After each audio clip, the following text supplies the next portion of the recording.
మన భారతదేశపు 80వ స్వాతంత్ర దినోత్సవం సందర్భంగా ఈ కార్యక్రమానికి విచ్చేసిన గౌరవ పార్లమెంట్ సభ్యులకి, శాసన మండలి సభ్యులకి, వివిధ కార్పొరేషన్ల చైర్మన్లకి, పార్లమెంటేరియన్స్కి, డైరెక్టర్స్కి, జిల్లా కలెక్టర్ గారికి, జిల్లా ఎస్పీ గారికి, జిల్లా అధికారులకి, పోలీస్ అధికారులకు, కవాతులో పాల్గొనడానికి విచ్చేసిన బృందాలకు, మహిళా ప్రతినిధులకు, రైతులకు, కార్మికులకు, ఉపాధ్యాయులకు, విద్యార్థులకు, మీడియా మిత్రులకు, అలాగే కాకినాడ జిల్లా ప్రజలకి, రాష్ట్ర ప్రజలకి, భారతదేశ ప్రజలందరికీ మన స్వాతంత్ర దినోత్సవ శుభాకాంక్షలు తెలియజేసుకుంటున్నాం. ఈ తీర ప్రాంతం నుంచి జాతీయ పతాకం సాక్షిగా మన స్వాతంత్రాన్ని స్మరించుకుంటున్న ఈ రోజు ఎంతో ప్రత్యేకమైనది.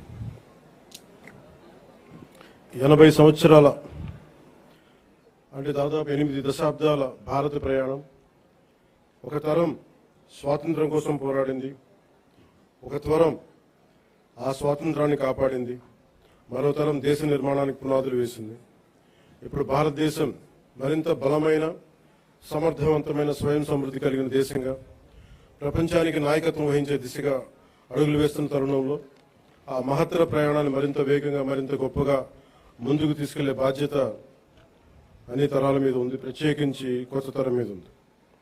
ఈ సంవత్సరం మన స్వాతంత్ర దినోత్సవానికి మరో చారిత్రాత్మక ప్రత్యేకత ఉంది. మన జాతీయ గీతం వందే మాతరంకి 150 సంవత్సరాలు పూర్తవుతా ఉన్నాయి. స్వాతంత్ర సమరయోధులు కష్టాలు, వారి త్యాగాలు ఫలితంగా మనకు లభించిన స్వాతంత్రాన్ని కేవలం ఒక చారిత్రక ఘట్టంగా గుర్తు చేసుకోవడం కాదు, స్వాతంత్రాన్ని అర్థం కల్పించే బాధ్యతను కూడా మనం గుర్తు చేసుకోవాలి. ఆ బాధ్యతను గుర్తు చేసుకోవడానికి కాకినాడ కంటే గొప్ప వేదిక మరొకటి ఉండదు. కాకినాడకి స్వాతంత్ర పోరాటంతో కూడా చాలా గొప్ప అనుభవం ఉంది. 1923లో కాకినాడలో జరిగిన అఖిల భారత కాంగ్రెస్ సమావేశం జాతీయ స్వాతంత్ర ఉద్యమ చరిత్రలో ఒక ముఖ్యమైన అధ్యాయం.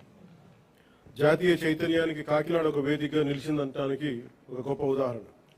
అదే స్ఫూర్తిని మన చుట్టూ ఉన్న ప్రజల జీవితాల్లో కూడా మనం చూడవచ్చు. ఈ తీర ప్రాంతంలో తుఫాన్లు వస్తాయి, సముద్రపు కోత ఉంటుంది, భారీ వర్షాలు ఉంటాయి, ప్రకృతి అనుక్షణం ఎన్నో సవాళ్లు విసురుతూ ఉంది. అయినా మన మత్స్యకార సోదరులు సముద్రంలోకి వెళ్తారు, రైతులు పొలాల్లోకి వెళ్తారు, నేతలు తన మగ్గాల ముందు కూర్చుంటారు, కార్మికులు తమ పనిలోకి వెళ్తారు, యువత తమ భవిష్యత్తు కోసం ముందుకు సాగుతూ ఉంది. కుటుంబాన్ని నిలబెట్టడానికి, సమాజాన్ని ముందుకు తీసుకెళ్లడానికి సామాన్య మనిషి ప్రతిరోజు చేసే పోరాటం ఈ దేశ నిర్మాణంలో భాగం. ప్రధానమంత్రి గారి శ్రీ నరేంద్ర మోదీ గారి వికసిత్ భారత్ 2047 సంకల్పంలో ఆంధ్రప్రదేశ్ తన వంతు బలమైన పాత్రని పోషిస్తుంది. కేంద్ర రాష్ట్ర ప్రభుత్వాల సమన్వయంతో రాష్ట్ర అభివృద్ధి పదంలో వేగంగా ముందుకు సాగుతా ఉంది. కేంద్రం అందిస్తున్న మౌలిక వసతులు, పెట్టుబడులు, సాంకేతికత, జాతీయ స్థాయి పథకాలకు రాష్ట్ర ప్రభుత్వం తన పరిపాలనా సామర్థ్యాన్ని జోడించి వాటి ఫలాలు ప్రజలకు చేరేలా సర్వశక్తులు ఒడ్డి పనిచేస్తాం. ఇటీవల కేంద్రం రాష్ట్రాలకు ముందస్తుగా పన్ను వాటా నిధులు విడుదల చేయగా ఆంధ్రప్రదేశ్కి 4,597 కోట్లు అందాయి. ఇలాంటి కేంద్ర రాష్ట్ర సమన్వయం రాష్ట్ర అభివృద్ధికి మరింత వేగాన్ని అందిస్తాం. అదేవిధంగా స్వాతంత్ర్యం వచ్చి ఇన్నేళ్లు గడిచినా రహదారి సౌకర్యానికి నోచుకొని గిరిజన గ్రామాలకు తొలిసారిగా రహదారి సౌకర్యం కల్పించాలనే లక్ష్యంతో డోలీ రహిత గిరిజన గ్రామాల కోసం అడవి తల్లి బాట కార్యక్రమం కింద 2,078 కోట్లతోటి 2,310 కిలోమీటర్ల రహదారుల నిర్మాణం చేపట్టాం. ఇప్పటికే 905 కిలోమీటర్ల రహదారుల నిర్మాణాన్ని పూర్తి చేశాం.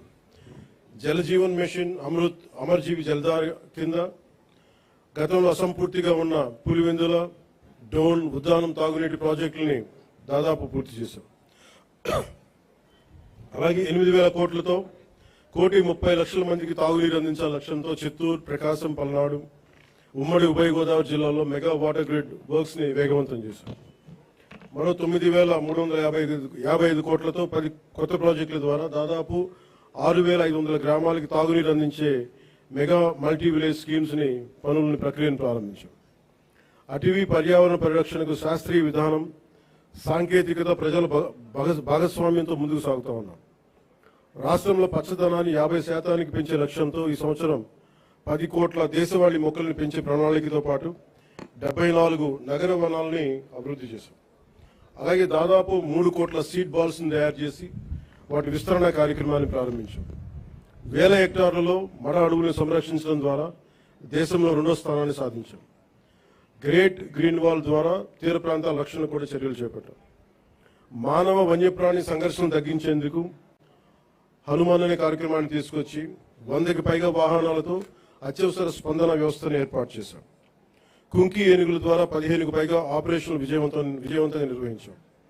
ఎర్రచందనం అక్రమ రవాణాపై కఠిన చర్యలు తీసుకుంటూ దాదాపు 100 మెట్రిక్ టన్నుల ఎర్రచందనాన్ని స్వాధీనం చేసుకుని 242 కేసులను నమోదు చేసి 494 మందిని అరెస్ట్ చేయడం జరిగింది. కేసులో 95% కన్విక్షన్ రేట్ సాధించగలిగాం. అటవీ భూ ఆక్రమణ చర్యలు తీసుకొని దాదాపు 10,506 హెక్టార్ల అటవీ భూమిని తిరిగి ఎన్డీఏ ప్రభుత్వం స్వాధీనం చేసుకుంది. రైతు సంక్షేమానికి ప్రాధాన్యత ఇస్తూ పీఎం కిసాన్, అన్నదాత సుఖీభవ పథకాల ద్వారా సుమారు 47 లక్షల రైతు కుటుంబాలకు ఏడాది 3,125 కోట్లతోటి ఒక్కొక్క రైతు కుటుంబానికి 20,000 సాగు సాయం అందిస్తా ఉన్నాం. ఆదాయ పౌర సరఫరాల శాఖ ద్వారా రైతులు పండించిన ధాన్యాన్ని మద్దతు ధరకు కొనుగోలు చేశాం.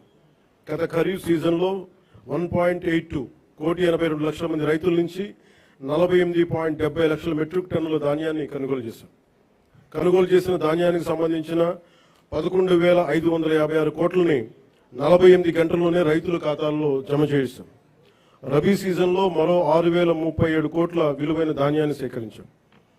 గతంలో అగ్రికల్చర్ మార్కెటింగ్ కమిటీల ద్వారా రైతుల నుంచి సెస్ వసూలు చేసిన ఆ నిధుల్ని చాలా అవసరమైన డొంక రోడ్ల నిర్మాణానికి గత ప్రభుత్వం వినియోగించలేదు.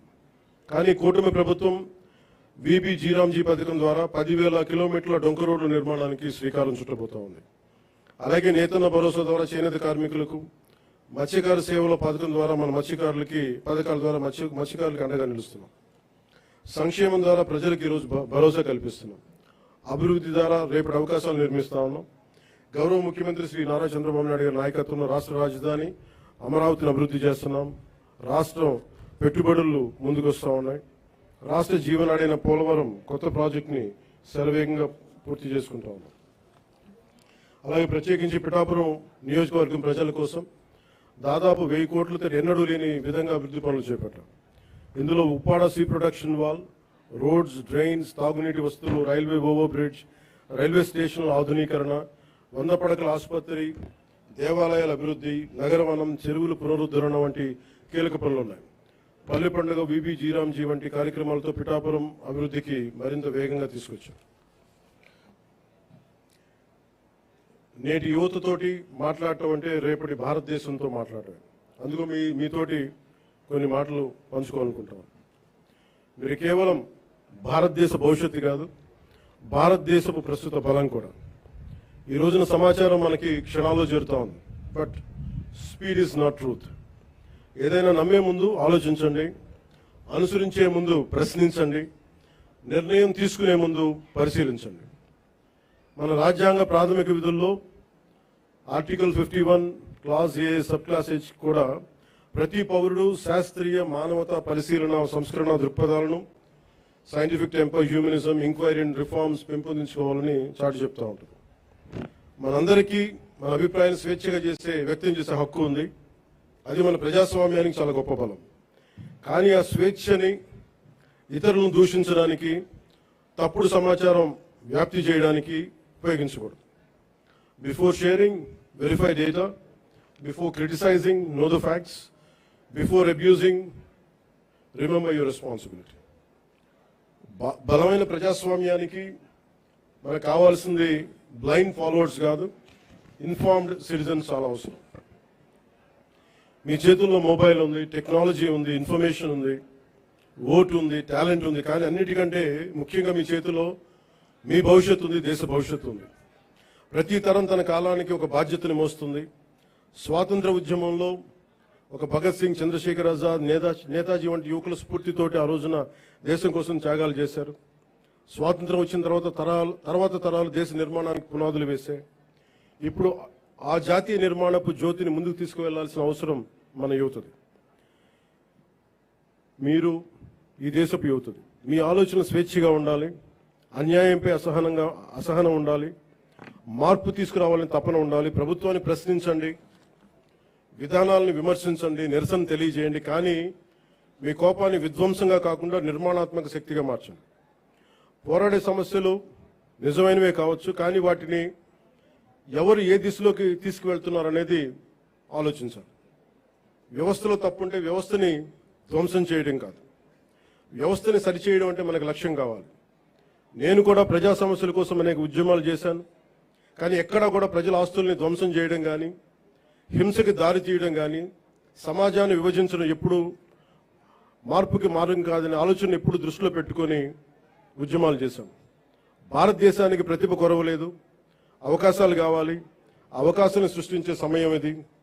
ప్రపంచంలోని పెద్ద సంస్థలకి నాయకత్వం వహిస్తున్న భారతీయుల నుంచి, అంతరిక్షం నుంచి డిజిటల్ టెక్నాలజీ వరకు, భారత్ సాధిస్తున్న విజయాల వరకు మన సామర్థ్యాన్ని చాటి చెప్పడం సామర్థ్యానికి ప్రపంచమే సాక్ష్యం. కాబట్టి యువతకి నా పిలుపు ఒకటే: డబ్బుకి మీ ఓటు నమ్ముకోకండి, తప్పుడు సమాచారానికి మీ ఆలోచన నమ్ముకోకండి, ద్వేషానికి మీ భవిష్యత్తును అప్పగించకండి. ప్రశ్నించే యువత కావాలి, పరిష్కారం చూపే యువత కావాలి, అవకాశాలు సృష్టించే యువత కావాలి, భారతదేశాన్ని నడిపించే యువత కావాలి. ఈ తరం చేతిలో ఉన్న జ్యోతి యువత. వచ్చే తరానికి మరింత ప్రకాశవంతమైన భారతదేశంగా మీ చేతిలో ఉండాలని మనస్ఫూర్తిగా కోరుకుంటూ సెలవు తీసుకున్నాను. జై Hind. Thank you very much, sir. Now second in command, Sanman God.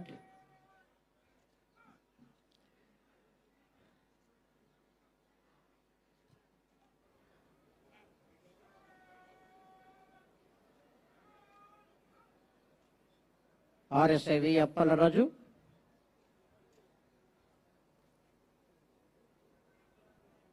Second in command of the Sanman God.